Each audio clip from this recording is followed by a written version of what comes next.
Welcome, dear listener, to Folktales by Firelight, where we whisper old truths under the stars.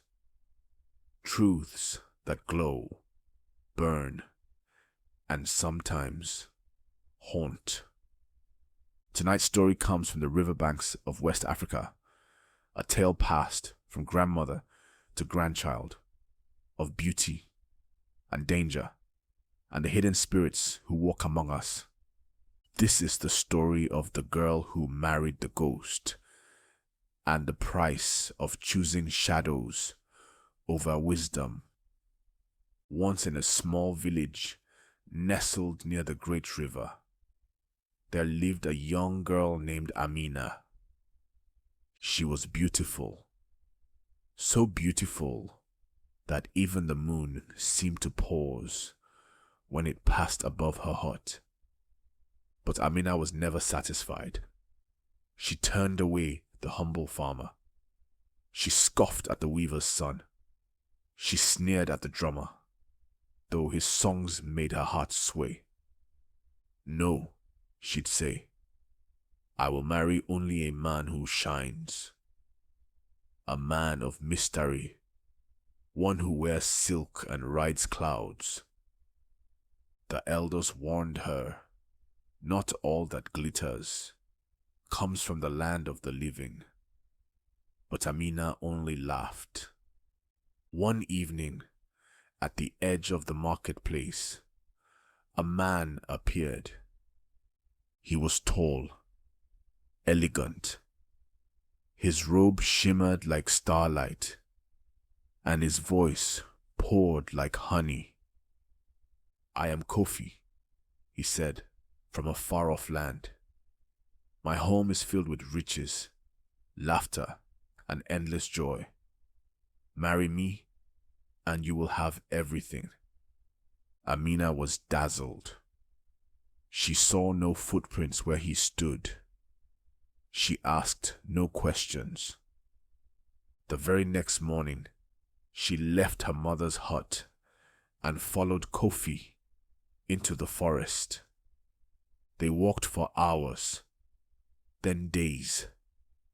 The air grew colder, the trees taller, the path unfamiliar. Strange creatures watched from the trees. The wind whispered her name, backwards. Still, Amina followed, clutching Kofi's hand. Almost home, he said, smiling without blinking. At last, they arrived at a grand compound. Laughter echoed. Drums thumped deep. And yet, no one came to greet them. Inside the house, food appeared without hands.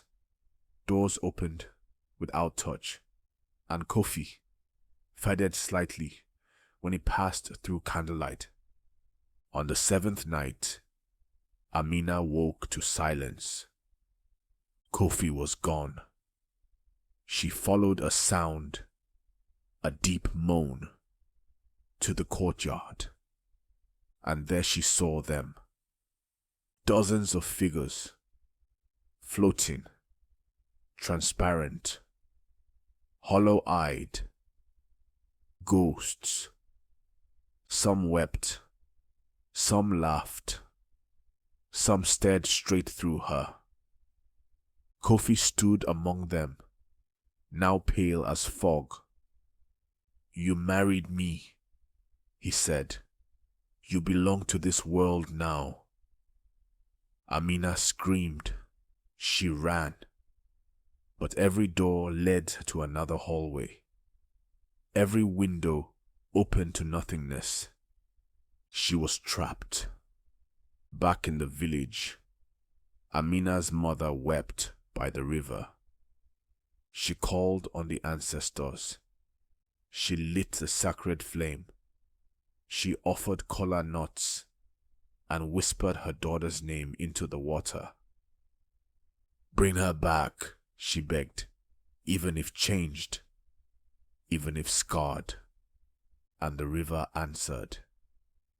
Amina was found days later at the edge of the forest, silent, barefoot, eyes like moonstone. She never spoke of what she saw. Her laughter never returned. But sometimes, when the night is deep and the air is still, she hums a tune no one taught her, a song from the other side. And when the villagers hear it, they stop what they're doing. Even the trees seem to listen. The fire flickers just a little smaller. Children press close to their mothers, and elders close their eyes, for they know that melody once stirred winds, not meant for the living. Some say it's a warning, others a memory, but all agree. Amina walked where no one should walk and returned changed, not just in silence, but in spirit. So if you ever hear that soft, trembling tune, don't follow it. Just listen. And that, dear listener, is why we listen to our elders, why we look closely at those who shine, and why some doors are better left closed. Here by the fire, we remember, not every gift is a blessing. Not every suitor is a man. Until next time, keep your heart rooted, your eyes sharp, and your soul near the fire.